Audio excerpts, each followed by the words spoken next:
As we were thinking about ideas for this week's video, we found it important to shed some light on not only the soldiers who have fought in our war, but for the refugees who have been affected by it as well. We were lucky enough to interview a WCI student named Hoda, who is personally affected by modern-day war. What is your name and where are you from? My name is Hoda and I'm from Iraq and I'm in grade 12 now.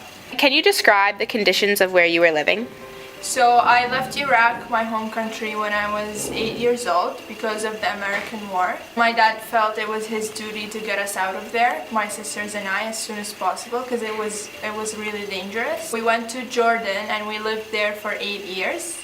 And then I moved to Canada. I think my background is more privileged than other refugees, but still, leaving home is still hard for my parents and for me. How did you start making progress on moving to Canada?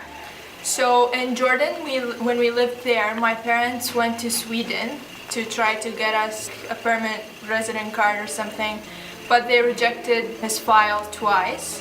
So he ended up coming back to Jordan. We decided that we needed to apply for coming here through the United Nations. So we applied and then we got accepted within 5 years. And then we came here. What struggles did you face when you reached Canada?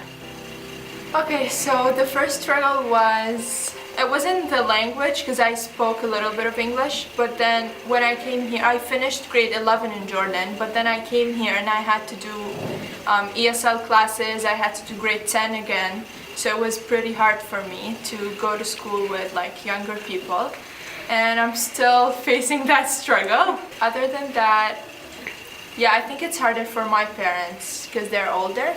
For me, it's not that hard, other than the school. How are things now since moving to Canada? Well, I can't say things are like I'm living a happy life because I would be lying. I still, when I watch the news especially, like I just cry because I see my people suffering. And I have a sister who's back home, which is even harder. And she's pregnant and I can't see her child now. That is really hard for me. But at least we're safe here. That's what I can say. Does your sister plan to come to Canada or stay there? We're planning, but it's so hard because she has to leave Iraq, go somewhere else and have a refugee status, and then she can come here. So we're working on that. When was the last time you saw her? 3 years ago. What does Canadian Remembrance Day mean to you because of your past experiences?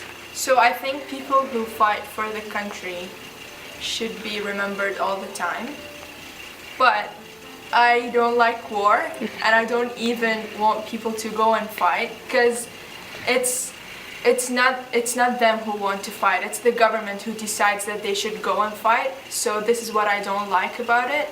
Other than that, I mean, they had a duty that they had to do and they did it like in a good way. So they should be remembered in a good way.